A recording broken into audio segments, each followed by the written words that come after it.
Good afternoon. My name's Richard Strivens. I am not Sarah Hibbard, but Sarah Hibbard is my supervisor at Bristol University, so I'm standing in for her. The first paper this afternoon is a snapshot, and it comes from Salvatore Morra, and I can tell you a little bit about him if I turn to the right page. Here we go. Salvatore Morra is currently the music curator at the ISMEO. I don't know what that means. In Rome.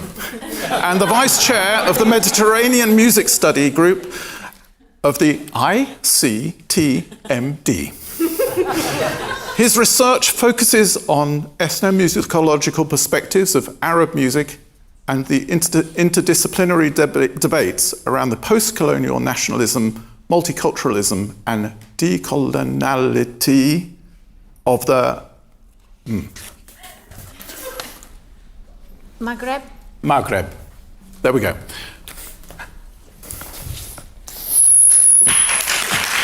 This snapshot introduces a preliminary work about the singer Matilde Juva Branca.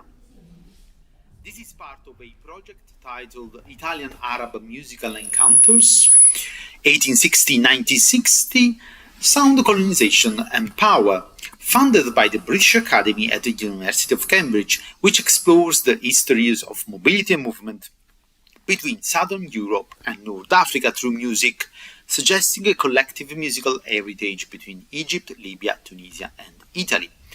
Outside the time frame of the project, Matilde Juva Branca is the only known example of singer traveling and performing in Egypt in pre-Unitarian Italy. Beautiful as a goddess, elegant as a diva and coming from a family of musicians, this opera singer, although she never sang in opera theatres, was depicted in a portrait in 1851 by the most famous Venetian painter of the time, Francesco Hayez, now held by the municipality of Milan at the Galleria d'Arte Moderna. In this portrait, the woman, sumptuously dressed, holds a glove in her left hand while she's wearing the other in the corresponding one. Hayez does present us as a lady who would have been one of the most famous celebrities of the time. Born into a musical family, her father was Paolo Branca and her sister included the mezzo-soprano Luigia, the harpist Emilia, and the pianist Cirilla. She never pursued a professional career as an opera singer on the stage, but in fact, the three sisters were all engaged in performances showcasing a rich familial synergy in a Milan Southern culture of the 19th century and attracting especially prominent contemporaries like Gioacchino Rossini. In a letter of Rossini's Epistolario, from Carlo Coccia to Felice Romani in Turin, it recalls the lively gathering in Milan, among which the damigelle Branca are protagonists. Obviously, from Rossini everything started when by chance I talked about this research with my close friend Sergio. We are both from Napoli. Sergio Ragni is the greatest collector of Rossini in the world, owner and curator of the Rossini's letter since the first volume. Once he said to me, "I have a contract in Arabic of a singer. Do you want to see it?" End of quote. And there it was, Matilde Juva Branca's album, The Souvenirs, carefully created and collected probably by herself, in which are documented many, if not all, but most probably the most important of her performance around Europe and a particular trip to Egypt. The music programs, letters, journals, reviews are not glued in the album in chronological order, but musical events span from 1840s to 1850s. Wien, Turin, Paris, Florence, Milan, and the casino of Bagno of Montecatini, where probably a gift was made by Rossini, variation of Una voce poco fa, Fu che il piago e 100 trappole from Barbiere, dedicated to Matilde. The music of the concert she performed was of course Meyerbeer, Rossini, Donizetti, but even Scarlatti or Ricci, and also Haydn. Juva Branca impressed the audience with her vibrant and melodious performances of La Sonnambula and Norma, earning enthusiastic applause and personal compliments from the young princess in this article of the concert for the party of Ferdinando di Savoia, Duke in Genoa, and Maria Elisabetta, Princess of Sassonia. This other one is a concert at the Juva house, described on the journal in Gazzetta Musicale di Milano, in which the family captivated a select and brilliant audience, showing that when music is carefully chosen and passionately performed, it can overcome listeners' usual indifference and inspire through enthusiasm. End of quote. But Matilde, with Giovanni, crossed the Mediterranean. This is a contract of a rented circus in 1843, with details of the costs and the trip that was going to be taken from Egypt to Ramallah towards Palestine. It was carefully signed by Giovanni on the left, and on the right you see another type of patent, a sort of passport, under the subject of the King of Sardinia, and the intention of not obstructing the passage and crossing, and let them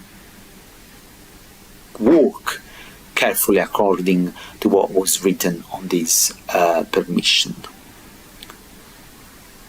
So, in conclusion, Matilde Juva Branca musical activities reveal a hidden diva circuit among amateurs and salons, which, however, frequented by renowned artists and composers like Rossini we saw. The documents reveal also musical encounters earlier than the comedies and operas that were performed in the medieval Egyptian theatres in Cairo, and that concerts were happening probably not yet in theatres, but in circus. Thank you very much.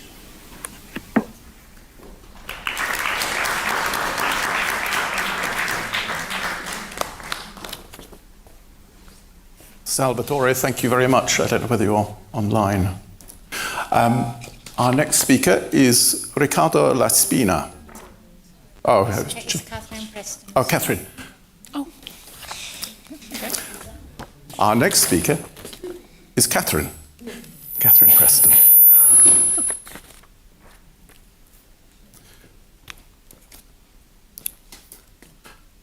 Katherine Preston is the Bottoms Professor of Music Emerita at the College of William and Mary in Williamsburg, Virginia. She has long been interested in all aspects of musical culture in 19th century America and has published widely on that topic, including articles, chapters, and 4 monographs. She is particularly interested in the role that music played in the lives of Americans of all socioeconomic classes and ethnic backgrounds, as creators, consumers, and performers. The source of her paper today is her prize-winning monograph, Opera for the People, Women Managers and English Language Opera in 19th century America. The recipient of many fellowships, including from the Fulbright Program, the NEH, and the National Humanities Center, Professor Preston is past president of the Society for American Music.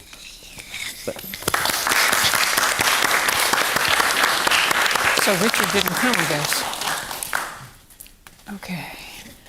All right, thank you all. I'm delighted to be here and looking forward to, I love reading papers, looking forward to this. Okay.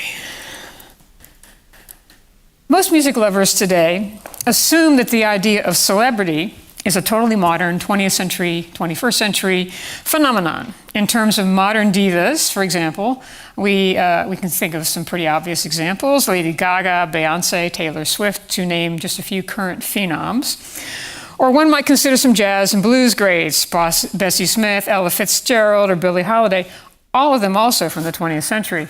But we all know better than that, that it's not just a 20th or 21st century phenomenon. There are many earlier roots to celebrity.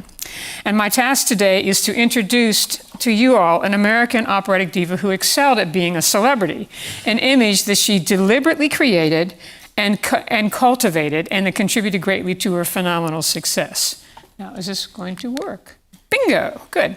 First, however, some background, since the other unknown in my paper is the place of opera in 19th century American culture.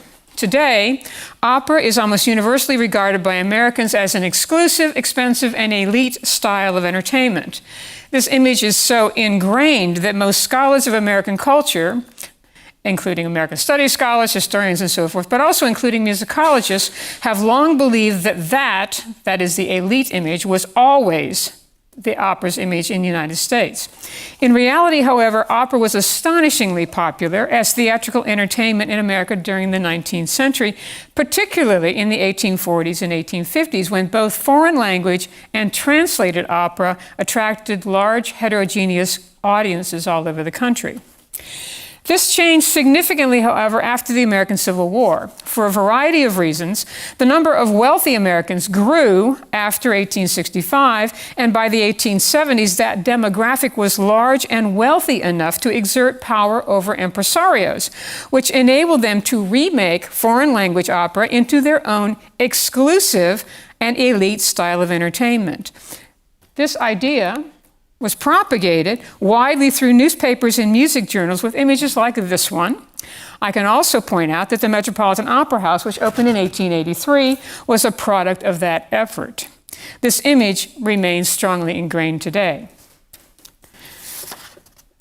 What most music historians have missed about this development, however, is that middle and working class Americans, who made up a huge portion of the American operatic audience in the late 1860s, were totally alienated by both this new image of opera and the ever-increasing ticket prices charged for foreign language productions. But despite this group of Americans, the middle and working classes, still loved operatic music and the spectacle of stage performances. A group of enterprising and ambitious women singers and managers recognized this as a potential niche market and endeavored to provide middle and working class theatergoers with opera in the vernacular, minus the aristocratic baggage and at reasonable prices. These women created companies to perform English translations of the standard European repertory and took their troops on the road. They succeeded beyond their wildest dreams. The pioneer was the British-born soprano Caroline Richings, who created her company in the late 1860s. She was succeeded by the Scottish soprano Euphrosyne Parepa Rosa. I need to move this so I can actually see what's happening up there, if that's okay. All right. Oh, there we go. Parepa Rosa was active from 1868 to 72 and unexpectedly died in childbirth at the height of her career in 1873. This led to the emergence of Clara Louise Kellogg, whose company racked up success after success in the middle 1870s when all of the foreign language companies in America failed miserably because of the financial panic of 1873. These women and their successful companies created a foundation of English opera performance in the 1880s, which was the golden age of English language opera in the United States. During that decade, there were two extraordinarily successful companies, both led by women. One, the Boston Ideals, performed mostly comic opera and operettas and was managed by Effie Ober, who was not a performer, but a manager in her own right. The other company focused on translations of the European repertory and featured the soprano Emma Abbott, who was the troupe's prima donna and artistic director. She and her ensemble, the Emma Abbott Grand Opera Company, are the focus of my presentation this afternoon. A native of the American heartland, Peoria, Illinois, Abbott was endowed with solid musical and dramatic skills and was a confident, hardworking, and ambitious. Even as a child, she wanted to be a prima donna, a child growing up in Peoria, Illinois. That's amazing to me. In 1869, she made her way to New York City, where she studied with Louise Kellogg's teacher and worked as a soprano soloist for a wealthy Manhattan congregation.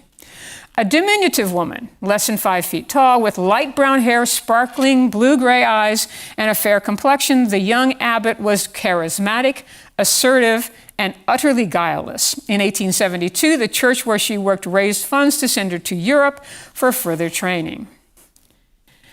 Evidence of Abbott's early interest in creating a public persona emerged during her European visit, which was from 1872 to 1876. She spent that time in France, Italy, and the United Kingdom.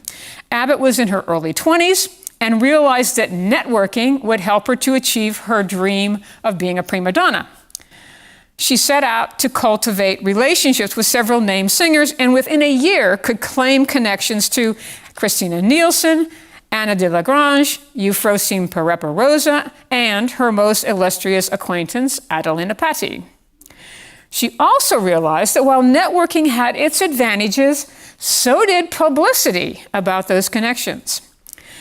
Now, she was still busy studying voice and learning roles during this time, so any early publicity efforts were spearheaded by her new husband, the New Yorker Eugene Wetherell, who had joined his fiancée in Europe in 1873 and married her in early 74. Wetherell was a skilled businessman who clearly knew how to create a buzz around a particular product line. And he turned his attention to promoting his wife's activities by writing and submitting to American newspapers short reports about her progress, her hobnobbing with illustrious European musicians, and other little tidbits. And Wetherell was not the only source of such information. In the 1870s and slightly earlier and later, newspapers in the U.S. regularly followed the budding careers of young American women, scores of whom had journeyed to Europe in pursuit of operatic training. Some journalists were actually assigned to this songbird beat, like Grace Greenwood, who wrote for the New York Times. And American music lovers back home eagerly devoured such information. But studies and press notices about Abbott began to proliferate, no doubt because of Wetherell's efforts. Gradually, journalistic tidbits began to create a public image for the soprano that regularly included references to her impoverished childhood, her religious faith, her lack of pretension, her determination to work hard, and her proud identity as an American. I'll discuss this process of image creation in more detail later, but I want to give you a good example of the latter here, her idea of an American identity. And that example is the frequently repeated story that Patti, who became Abbott's mentor, had urged her young protege to adopt a more European-sounding name, which a lot of American divas did. Abbott, however, refused, and she later reported, "I told her that I would go ahead as Emma Abbott, and if ever I won laurels, it would be under my own simple American name." After completion of her studies in Italy, Abbott and Wetherell moved to London, where, with a letter of introduction from Patti, she signed a 3-year contract with Frederick Jai of the Royal Italian Opera. She enjoyed a moderately successful debut, but within a year, she fell out with the impresario over scheduling of subsequent performances and spent months trying to break her contract. Jai resisted her efforts, but finally released her. The journalist Greenwood portrayed the contretemps in a nationalistic terms. Abbott was a powerless American songbird who finally secured her freedom from the mighty and mysterious master of Covent Garden and was now a long-imprisoned lark set free. The soprano quickly rebounded from her imprisonment and signed with Jai's principal rival, James Mapleson. She toured the UK with Mapleson's troupe for several months in fall 1876, again to positive reviews in the press. But when she was offered the role of Violetta, this is astonishing, she refused, believing that the courtesan was a wanton character who loved sin, and that a sympathetic portrayal of her on the operatic stage was dangerous, especially for young audience members. Mapleson, you can imagine, was confounded by this development, and he fired her. And by December 76, Abbott was back in the United States, her budding Italian opera career in tatters. As usual, however, she landed on her feet.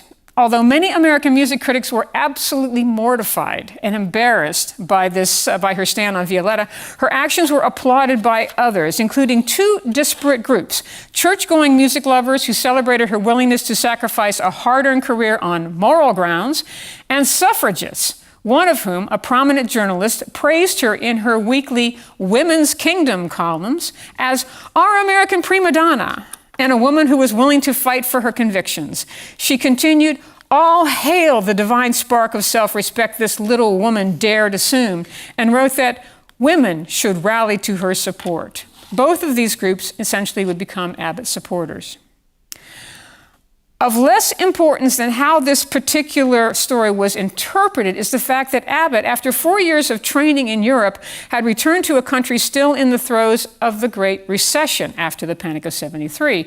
All foreign language opera troupes in the US were barely eking out an existence, while in contrast, the English language companies, including Clara Kellogg's, were thriving. But Kellogg had decided to give up management and return to Europe to perform. So her business manager, a guy named Clarence Hess, offered Abbott the position of prima donna in the former Kellogg company. The offer was appealing, especially because of reports that New York's well-heeled theatergoers had planned to bankroll a visit to the United States in 1878 by James Mapleson and his very expensive Italian opera company. The assumption was that Mapleson would dominate foreign language opera in the US for the foreseeable future, which in fact was the case. And there was not a chance in hell that she'd get hired by Mapleson again. Abbott saw the handwriting on the wall, accepted Hess's offer, and immediately began to remake herself into the people's prima donna. As she later explained, "I was educated to Italian opera and I loved it dearly and hated to give it up. But English opera is what the people want." Abbott sang with the Hess troupe for a year, and then she and Wetherell bought him out, and in '79 turned it into the Emma Abbott Grand English Opera Company. And for the next 11 and 1/2 years, the company never experienced a losing season. The troupe performed all over the United States and in Canada, making annual visits to Philadelphia, Chicago, Washington, Cincinnati, St. Louis, and Kansas City, and mounting less regular visits to Boston, Montreal, Pittsburgh, Cleveland, Detroit, Milwaukee, Omaha, Denver, Galveston, New Orleans, Nashville, Atlanta, Charleston, and elsewhere. They also occasionally visited the Pacific Coast, performing in San Francisco, Portland, Seattle, and Victoria, British Columbia. They mounted week-long seasons in most cities and gave one-night stands in small towns and hamlets, none of which show up on this map, and I'm giving you the map just to show you the immensity of the country. All of this travel, of course, was made possible by a post-war expansion of the rail transportation network in the United States, and here are a couple of maps. The network that existed in the 1860s, expansion of that network in 1869 with the opening of the first transcontinental railroad, and then the growth by 1880. And this is the network that Abbott used in her travels around the country. Another absolutely crucial technological development for itinerant performers was the expanding telegraph system, which spread across the country at the same time and adjacent to the railroad lines. As a result, a company manager could now quickly communicate with theater managers, hotels for lodging, and newspapers for advertising, all of which were crucial for success. So what made the Abbott Company such a sensation? First, the prima donna herself was a skilled actor and singer, with critics calling her voice sweet, clear and sweet, pure as crystal, sweet and appealing, and bird-like, and her acting natural, intense, and realistic, and vivid and powerful. Second, Gene Wetherell, the company's business manager, was determined to keep prices low at regular theater prices. This was extraordinarily effective. Third, the company presented opera as theatrical entertainment, not as art or as culture, and stripped away any elitist or aristocratic trappings. Fourth, The troupe's repertory included popular English language works like Balfe's Bohemian Girl or Wallace's Maritana, but was mostly comprised of European operatic standards, including English versions of works by Auber, Bizet, Donizetti, Floto, Gounod, Rossini, and Verdi. As one critic pointed out, this gave the public an opportunity to hear grand operas of the highest standards at popular prices and without any elitist baggage. Fifth, as mentioned above, Wetherell had a strong instinct for marketing a product, and both he and Abbott agreed with P.T. Barnum that there was no such thing as bad publicity. So he readily purchased advertising, sent positive reviews of performances to newspapers in cities where the company was going to perform, and sent all sorts of other gossipy information about company members. Furthermore, both he and Abbott regularly gave interviews to reporters. These interactions were almost magical and helped to disseminate elements of Abbott's public persona, thus contributing to her celebrity, which takes us back to where we started, that is, celebrity.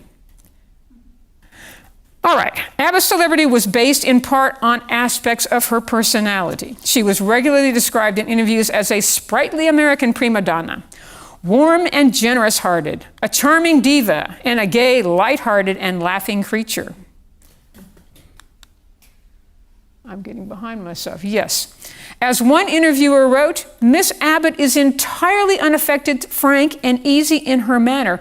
In other words, she was just like the girl next door.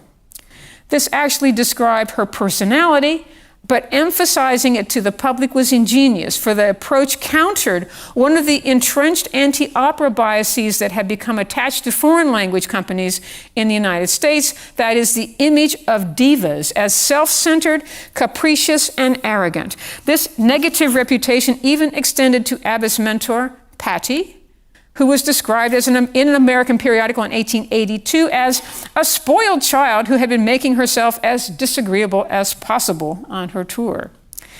Abbott, in contrast, was anything but arrogant or self-centered. In fact, she was frequently described as the people's prima donna, a down-home, friendly celebrity, almost a contradiction in terms. Abbott also highlighted other aspects of her character that resonated deeply with her chosen audience of non-wealthy Americans. Whether these characteristics were completely authentic or were emphasized for publicity purposes doesn't really matter. What is important is that Wetherell and Abbott knew that they would resonate with middle-class and working-class Americans, and as a result, they regularly highlighted them. The foundation for this image building had started with the reports that Wetherell had sent back to the U.S. during her European period. To these basic elements, again, an impoverished childhood, her religious faith, her lack of pretension, her determination to work hard to achieve her goals, and her proud identity as an American, he could now add her high moral standards and a rags to riches success story, which was the result of hard work and not financial privilege. These characters were all repeated and amplified over and over again through interviews and stories that appeared in both serials and music journals. We've already examined a few of these characteristics, but I'll finish with several additional examples of Abbott's celebrity building efforts, along with mention of a couple other technological advancements that she and her husband happily exploited. In our current age of instant electronic communications, we might assume that the pace of information dissemination in the 1880s was ponderously slow and sluggish, and it was by contemporary standards, but it was lightning fast when compared with earlier periods. Furthermore, the telegraph allowed information to be communicated all over the country and from abroad in a manner never before possible. The transatlantic cables were operative as early as the 1870s. Newspapers were the principal source of information for the American public, and every city, town, and hamlet had at least one, more frequently many, local papers. The invention of the high-speed steam press had created the possibility of daily rather than weekly newspaper publications, and some journals, in fact, published morning and evening editions. Content included breaking news, stories, letters to the editor, advertisements, editorials, and commentary, some of it local, but much from elsewhere. By the 70s, the earliest newswire services, predecessors of the Associated Press or the UPI, these had emerged as a result of the nationwide expansion of the telegraph system. This led to an exponential increase in both the amount of material that could be submitted from afar and the sharing of information from one newspaper or one journal to another. So articles, interviews, and stories could be and were published all over the country. This was hardly the instant dissemination of information that we enjoy or are cursed with today, but it represented contemporary information saturation. And any scholar right now who works with digital newspaper databases knows this. We might see a day's time lag or a week's time lag in distribution of a story, report, or gossip, but it will suddenly show up all over the country. As a result of these technological advances, the interviews that Weatherall and Abbott granted to local journalists appeared not just in the newspapers where the company was performing, but also in many other cities. And any kind of controversy, information about performances of new works, gossip about singers, and other tidbits, such as, for example, the amount of money that Abbott spent on her splendid costumes, adornment of the body, I think is how you call it, Claire, would be widely circulated. The high-speed steam presses also facilitated creation and circulation of all sorts of mostly ephemeral publications that might help foster celebrity. For example, Abbott's image, like the images of many other theatrical or operatic stars, appeared everywhere in newspapers, on operatic libretti, covers of sheet music, advertising placards, and cartes de visite, all of which contributed to celebrity. An example is the occasional biographical sketch, privately published by a supporter, that would contribute to her fame. One example is a pamphlet published in 1880 titled Story of a Prima Donna. Now, I've not found a copy of this particular imprint, but a journalist very usefully described it in some detail, noting that the author painted a picture in graphic language of the trials to which the indomitable little singer has been subjected and the obstacles which she has so bravely overcome. Most of the information in sketches like this was fabricated out of whole cloth, but the imagery resonated with readers and helped to solidify certain aspects of Abbott's backstory. In addition, the soprano's image as a moral and upright Christian, reinforced by her stand on Violetta, her long monogamous marriage, and her regular, every Sunday, attendance at church services, was also widespread and contributed greatly to her success. One critic later commented on this, writing that Emma Abbott was a Christian woman and did more to overcome the prejudice of religious people against the opera stage than any other singer in America. He continued, I know hundreds of strict church people who never failed to hear Emma Abbott. Finally, her reputation of overcoming an impoverished childhood to achieve artistic and financial success illustrated a popular manifestation of the American dream, a rags to riches story straight out of the pages of a novel by Horatio Alger, whose all-male characters overcome poverty by working hard. In fact, Abbott believed that her success would inspire American girls, and that her example would show that poverty, a humble birth, a plain face, or other disadvantages were not insurmountable obstacles to a girl's success in life, and that there could be self-made girls as well as self-made boys. All of these character traits resonated strongly with American theatergoers. The general public, even those who had never attended an opera performance, were fascinated by her story. Many undoubtedly were drawn to performances because of her celebrity, but once there, were captivated, entertained, and entranced. And in the end, Emma Abbott succeeded at what she set out to do. She produced a popular public persona that resonated with middle-class Americans and used her celebrity and the tools of media technology to disseminate that image across the country. In the process, she created a popular audience for English opera in the United States, unlike any enjoyed by an American English opera company before or since. Unfortunately, she died at the height of her success of pneumonia in Salt Lake City, Utah in 1891, barely 41 years old. An examination of of Abbott's success, her celebrity image, and her use of evolving technologies to create an opera audience to help illuminate important aspects of operatic performance history in the United States. Her fascinating story also sheds light on numerous aspects of celebrity, in particular how a savvy, charismatic, and resolute performer can use contemporary technology to create celebrity, and how the celebrity itself can contribute to the success of the performer in an interesting feedback loop. Abbott once told an interviewer that her motto was conquer or die. She used that resolve and pluck to build, cultivate, and encourage an audience for English language opera in America, and she succeeded because, as one critic wrote shortly before her death, Emma Abbott sings to the people to please them. She sings to their hearts. Did I have that? There we go. Thank you very much.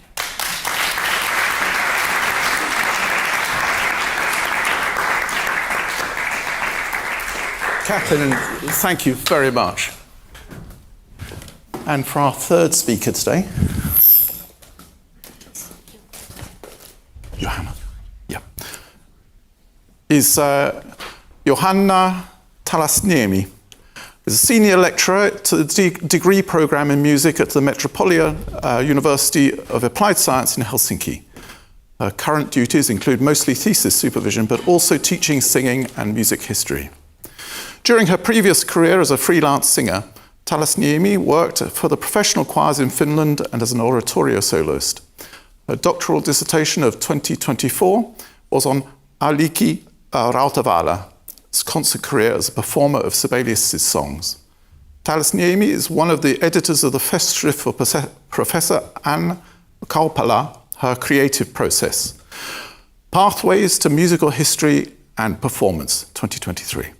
Next, Talasniemi will continue research in a larger project on Finnish musicians in Hitler's Germany at the University of Helsinki. Please join me in welcoming Johanna. Thank you.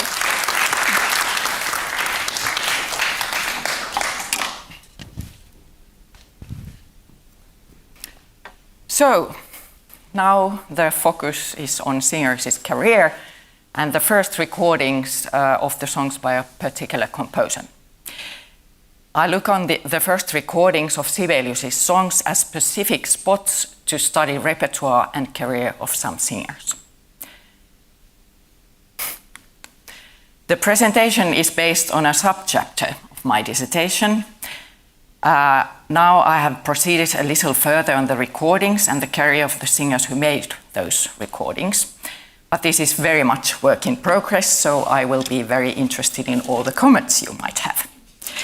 In this research, my starting point was the information given by the late Sibelius scholar Fabian Dahlström in his complete catalogue of Sibelius' works, in which he presents the first recordings of each work.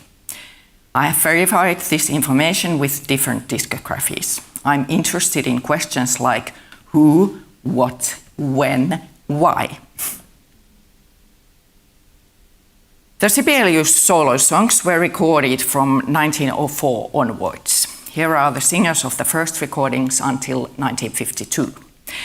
There were also others who recorded Sibelius songs from early on, but theirs were not the first recordings of this repertoire.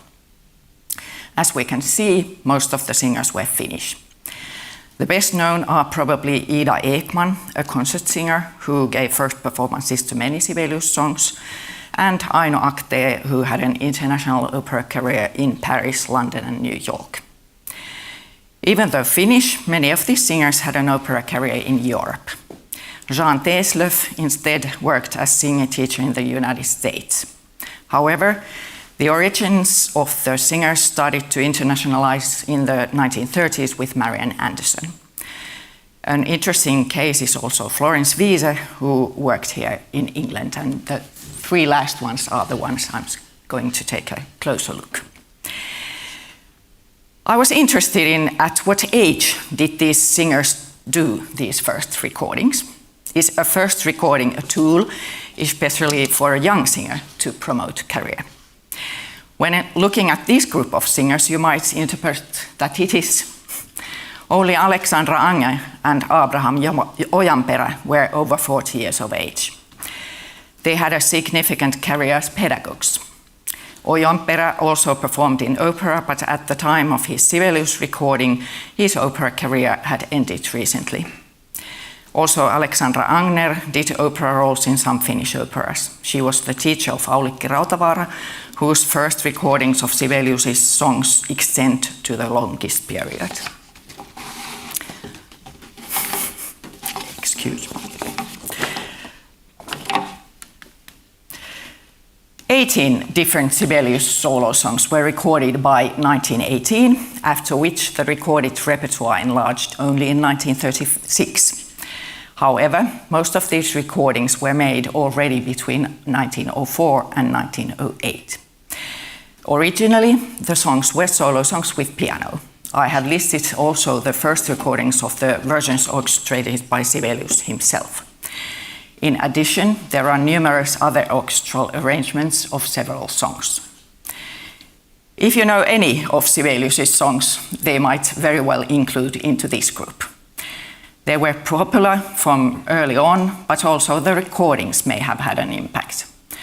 As Laura Tunbridge has noted, the early recordings were still on the margins before the era of mass production, but as technical quality improved and record prices became cheaper, recordings made music widely available and also influenced the formation of canons. Ida and Karl Ekman, who did first recordings of 6 Sibelius songs, also gave recitals with Sibelius songs solely. For example, in the autumn of 1906, the Ekmans had a 30-concert tour in rural Finland with all Sibelius program. Then the songs from the so-called German Opus 50, Sehnsucht and Im Feldheinmädchen singt, were recorded only a couple of months later they were created. Most of Sibelius' songs are made into poems in Finnish. The lyrics of Illalle and Lastulainehilla are in Finnish, recorded here by Eino Rautavaara, who was Aulikki Rautavaara's uncle. Gramophone Recording Company visited Helsinki among other cities for several times to capture the voices of some Finnish singers. Many of these recordings are audible in the Finnish Broadcasting Company's YLE's streaming service YLE Arena. Aino Akte's recording for Edison for Hertig Magnus in London in 1911 was never published and has since been lost. Sibelius' songs were introduced to Marian Andersson by her Finnish accompanist Kosti Vehanen, 10 years senior to Andersson. Their collaboration lasted the whole of the 1930s. They visited Sibelius' home Ainola in 1933 and performed some songs for the composer. His reaction is expressed in Andersson's autobiography and much cited. "My roof is too low for you." Instead of the planned coffee service, Sibelius insisted on offering champagne. In 1939, Sibelius rearranged an earlier song to dedicate it to Andersson. Originally, the song was part of the incidental music to Hjalmar Prokopiev's play Pelsassar's Feast, in Swedish though, and was called Den judiska flickans song, the Jewish girl's song. In the text, the girl is in exile, longing for Jerusalem. Now, in 1939, when the Hitler regime had been in power for 6 years with harassment and violence against the Jewish communities in Europe, Sibelius entitled the song Solitude and dedicated it to Andersson. I see this deed and the song as such as an expression of compassion for Andersson and her race, and in broader sense to any oppressed. Andersson, however, didn't record the song, and according to Fabian Dahlström, she gave his first performance only in 1949 in Stockholm, and with Franz Rupp, who after Vehanen was his pianist. Andersson and Vehanen recorded Sibelius' songs for gramophone in Paris in the summer of 1936. Die Stille Stadt wasn't released, maybe because of its plain atmosphere, which needs concentration to be effective, but the passionate Ausbanger Brust from the same Opus 50 was. Come Away Death, which Sibelius originally composed into the Swedish translation of the Twelfth Night by Shakespeare, Andersen recorded in English. According to Kosti Vehanen's book Marian Andersen, A Portrait from 1941, they performed Aus Banger Brust and Ens Länder also on their visit to Ainola 3 years earlier. Ens Länder, Dragonfly, is somewhat a surprising choice for Andersen. With its tessitura and trills, it is more connected to higher sopranos and coloratura voices. But Andersen and Vehanen give it an affecting interpretation in a whole tone lower key from the original, though. And let's listen to, hopefully, at least the beginning.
No. Ah, right. That's right. Yeah.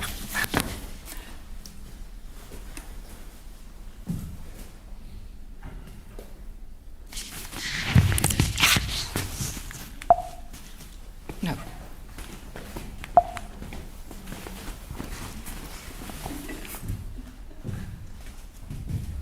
Sorry. Florence Wiese is a contralto I knew nothing about before I noticed her name in Dahlström's Werkeverzeichnis as a singer who made first recordings of some songs. I have found no other sign of her in the music historiography in Finland. I'm interested to hear whether she is known at all here in the UK.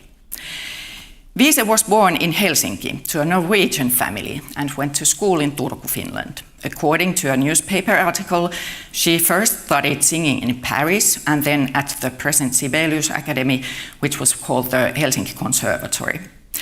Her singing teacher in Finland was Anna Hagelstam, who herself was a promoter of Sibelius' songs and gave recitals dedicated to them in the 1920s. However, Wiese's studies in Finland lasted only a year. She married a Swede and they moved to the UK. Wiese continued her studies here with Raimund von Thurmühlen. In 1939, she gave a lead recital at Aeolian Hall in London with a program including Sibelius. The reviews at the time in England, as well as earlier or later in Finland, were not totally positive. This was a critic with initials SB wrote in Daily News in London. She has a fresh, powerful voice, somewhat uneven in the registers and calling for greater control as regards volume, quality and nuance. In the war years, Wiese performed at radio with either Finnish songs or the BBC Theatre Orchestra. She also took part in Entertainment's National Service Association, ENSA Entertainment, and was reported to present the Allied nations. This means she had use of her Swedish nationality. Britain declared war on Finland in December 1941, when Finland was fighting against the Soviet Union as comrade in arms with Germany. Wiese applied for British citizenship several times from 1933 onwards, but got it only in 1963. There is a blog post in the British National Archives blog telling the story of her process. The Sibelius songs Wiese recorded in 1941 with Daniel Kelly for Decca are vocally from the lighter side of the repertoire. It seems that the first effort in May wasn't successful enough and the songs were re-recorded the same year. I have found these recordings nowhere else than in the collections of the British Library, where I was able to listen to them on Wednesday this week. Earlier, I was unsure whether Vår för Nimmelsar, The Coming of Spring, was released, but apparently it was. I heard it. Surprisingly, Blåsippan, The Blue Anemone, was sung in English, which I didn't know earlier. Later, Wiese had a career as singing teacher, and according to her obituary in a Finnish newspaper, she gradually specialized in voice therapy. The list of students mentioned in different newspaper articles is impressive, and in addition to opera singers, they include also actors and pop singers.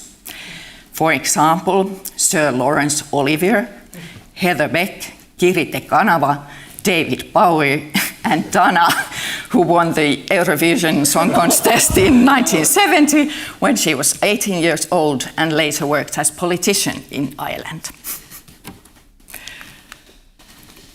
Aulikki Rautavaara had a 10-year contract with German record company Telefunken. She started recording Sibelius in Berlin in 1935, but the first recording is from 1938, På verandan vid havet, on a balcony by the sea. The last Telefunken recordings were made in early 1942 in Stockholm.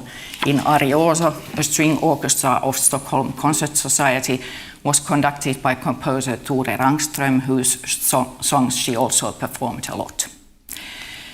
An interesting case is the before-mentioned Den judiska flickan song, the Jewish girl's song.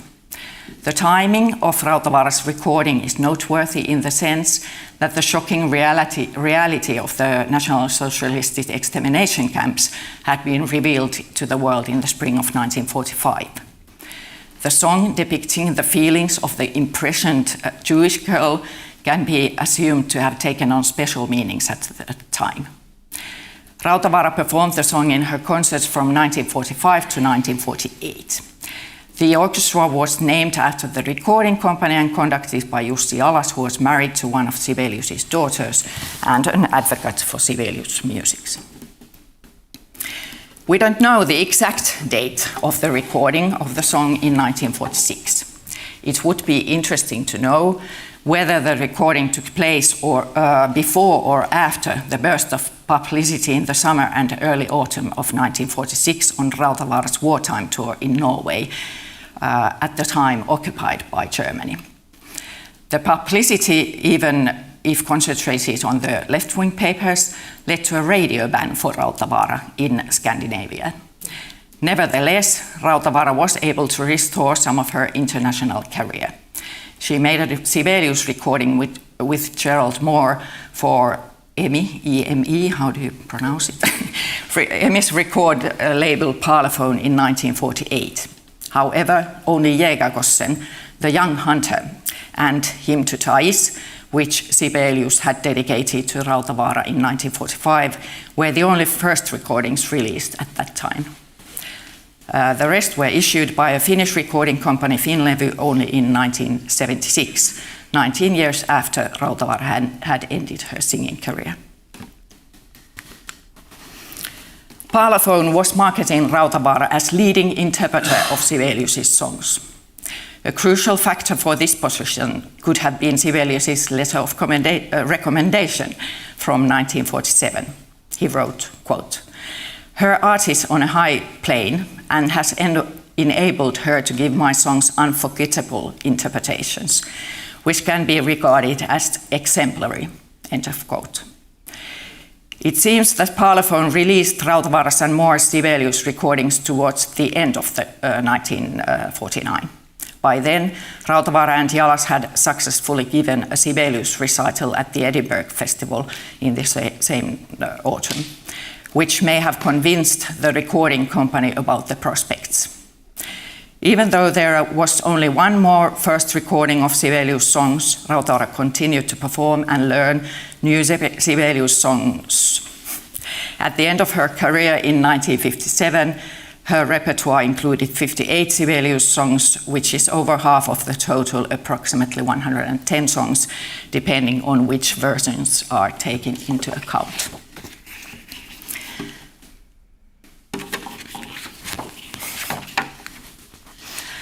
One of the Parlophone recordings is Hennes budskap, her message. The early 19th century poem is by Johan Ludvig Runeberg, the national poet of Finland.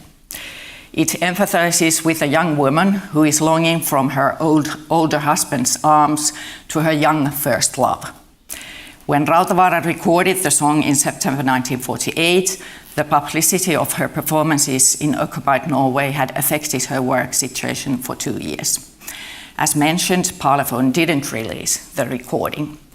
This was probably due to expectations of the commercial success of lesser-known Sibelius songs. From Rautavaara's point of view, however, this can be thought of as her message not yet being heard in 1948. Apparently, in 1976, the time was ready for her message. Rautavaara held the sheet music of Hennes budskap in her hand during a photo session at her home in 1954. And then we might listen.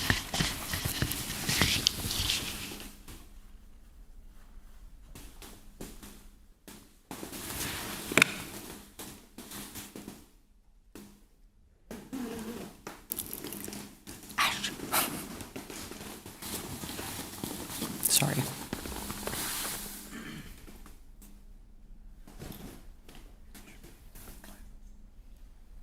Yeah, I just wanted to, well, let's listen.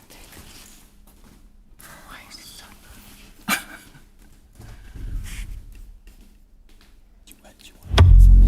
Yle Areena. No. Sorry about that. That's it. Yeah.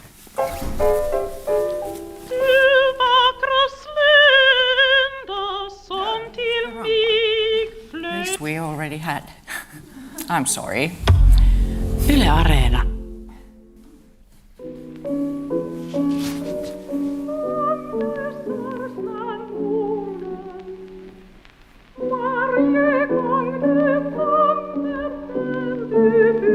Kommer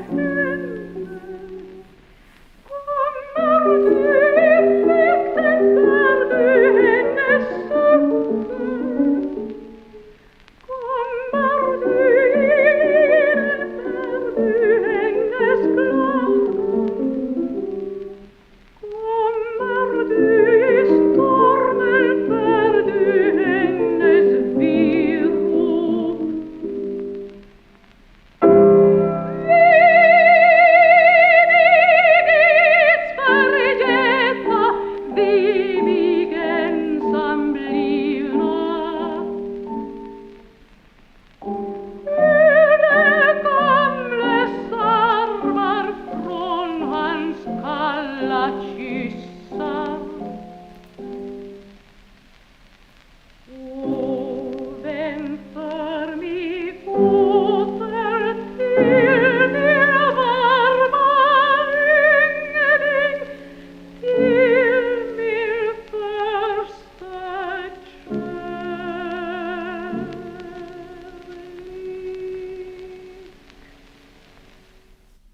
These first, do I have a microphone? Yes. These first recordings can be seen as a tool for a singer to excel oneself among other singers, especially at early stages of career, and particularly when building an international career.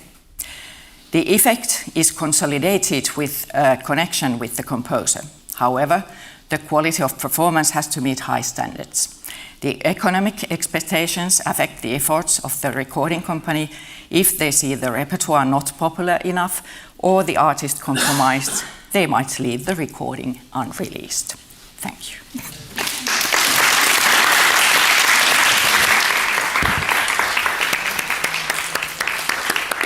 Johanna, thank you very much. Thank you. We've got our 5 minutes. Yeah, because can I have the microphone? We are basically missing a presentation at the moment. I received the slides. The presenter said it was a missed way, but it's not appearing. So I guess we carry on with the 5 minutes conversation, and then continue with the question, and we'll end a bit earlier, so we can go a bit earlier. To dinner. I'm really sorry about this.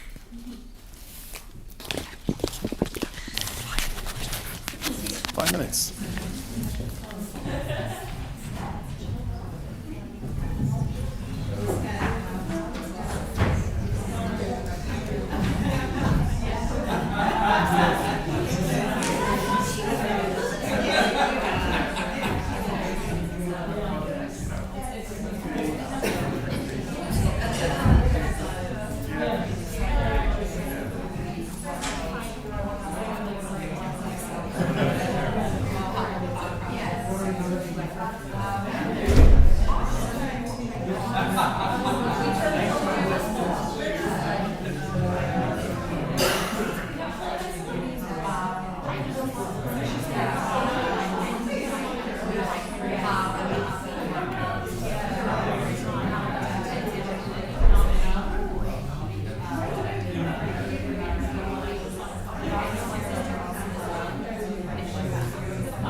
And actually, people have asked me, did she ever then play Traviata? And she did. She made an adaptation of Traviata called Cecilia's Love, and she changed the story a bit.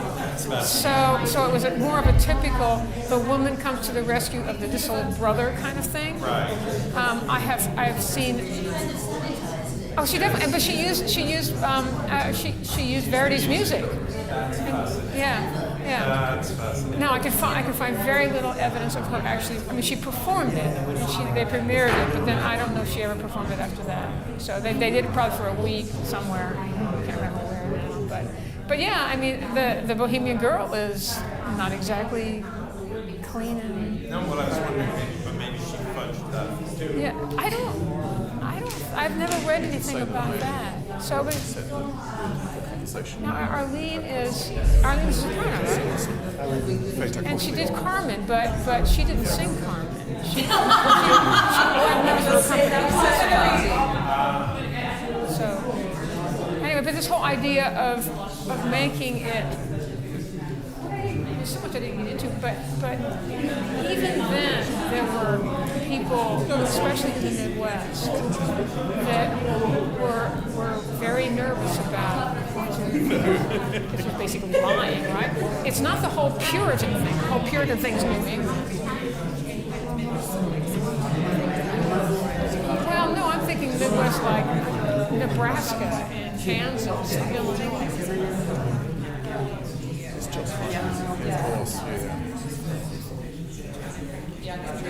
Yeah. Okay.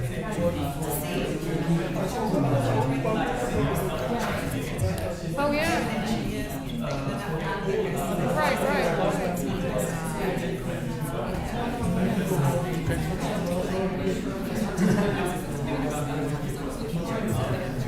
Okay, ladies and gentlemen. I understand. We're gonna move on to. Am I on here? No, I'm on here. So, I see. Okay, everyone. Hello. Okay, we are. It's wonderful that you've all had a chance to talk. Do you want to say something? Yeah, let's do what we said. Okay. So let's move on to some questions. Who wants to start? Antonia. Thank you for your fascinating papers. I have a question for Katherine. Despite Emma Abbott's condemnation of Violetta and La Traviata as, sort of bad influence on young audiences, I thought I saw in their program La Traviata, but with Emma Abbott as a character, like another character, not Violetta. Okay. So, yeah. What I want, this is kind of an oblique response to that. She actually created an adaptation of Traviata, which she called Cecilia's Love. And she kept all of Verdi's music, but she changed the story around. So she had, and it's been a while since I've read this, but she changed the story around into a more typical adaptation for women. In other words, there was a dissolute brother, and she had to come to the rescue of the dissolute brother. I mean, I haven't actually read the libretto; I've just read about it. So she kind of, sort of, had Traviata, but it was a whole different character. So she was no longer a courtesan, but she kept all of Verdi's music. I mean, this is a period during which it was perfectly okay to muck around with things, right? I mean. What do they call substitution arias, right? So that's that. I think that answers your question. I'm sorry. Change the story. Right. Yeah. Catherine, may I say a very similar way of approaching Marguerite in the Italian actresses adopted exactly the same strategy, portraying Marguerite like a lovely 20-year-old and who does know what sin is. Yeah. Oh, yeah. And the actresses were completely playing into that pretense. Yeah. Yeah. Okay. So that, just a comment. Sorry. Okay. It really is. It was really resonating. Right. Okay. Yeah, you're next. Sort of builds on that again for you, Kitty, but I'm curious if you know or could tell us more about whether like celebrity and women celebrities at the time would have been like the fact that she was sort of billed as this kind of moral religious woman, was that in fitting with being a celebrity as a woman in terms of I guess you were talking about how she rehabilitated the figure of the opera singer to a point. Do you think she in some way might have also rehabilitated celebrity for women, just in terms of, I feel like the diva also gets a bad rep for being a kind of public figure, a woman, sort of not, a domestic. So I wonder if at this time in the US, celebrity and womanhood would go in hand with. That is such a complicated question. Yeah, which you don't have to answer, but yeah, no. Like, Let me see if I can. It's just see if I can tackle it. One of the whole idea in the 19th century in the United States, the whole idea of women being on the stage is a problem. Okay, because they're traveling around, and I should point out, maybe you don't know this, every opera company active in the United States during this period is an itinerant opera company, even the Metropolitan.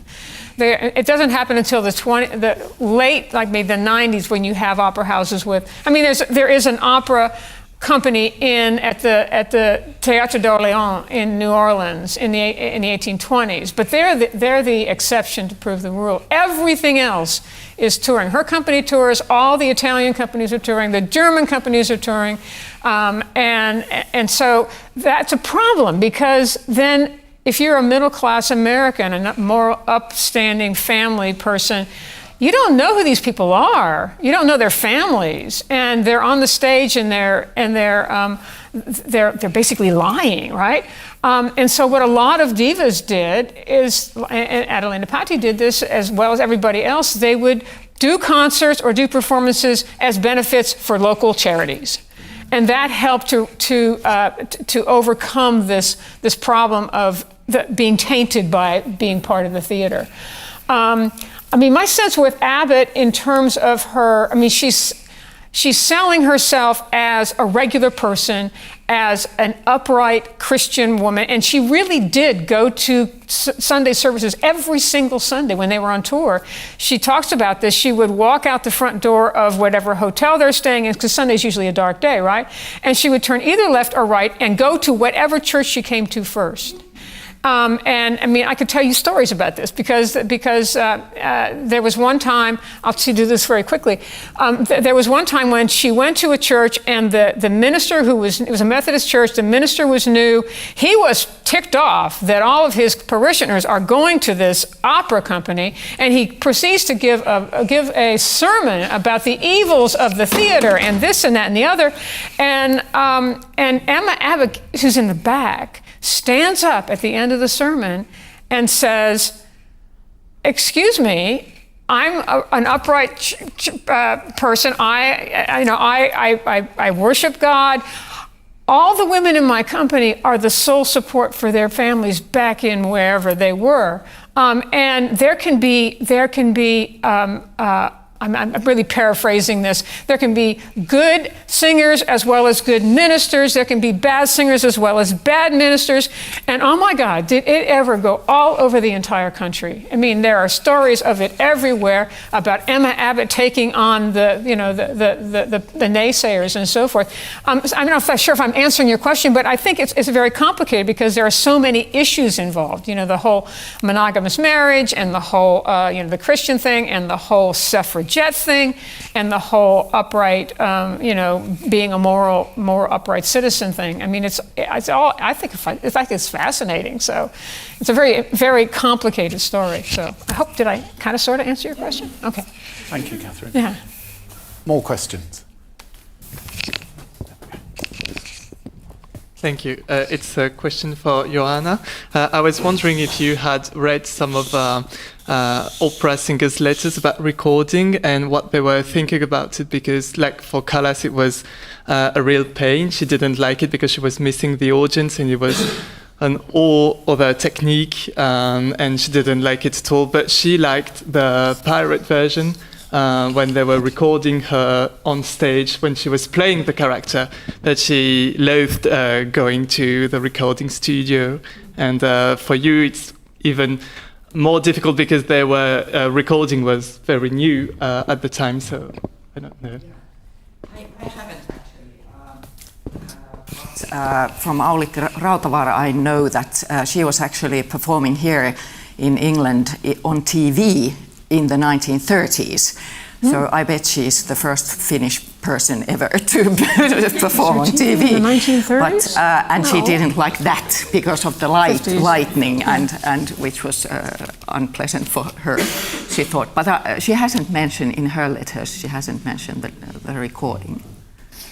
Yeah. Yes.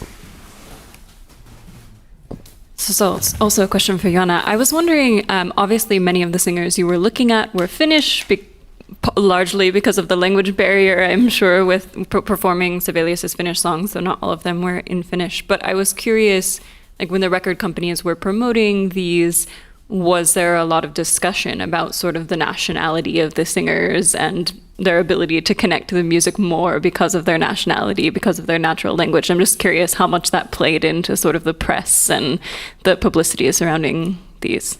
Unfortunately, I haven't gone through the early decades, so I have been more into the 1930s and 40s, so I don't actually know. And I don't remember anyone else writing about it. So good hint to go through. Sorry, I missed your paper, but I did read your abstract and I loved it.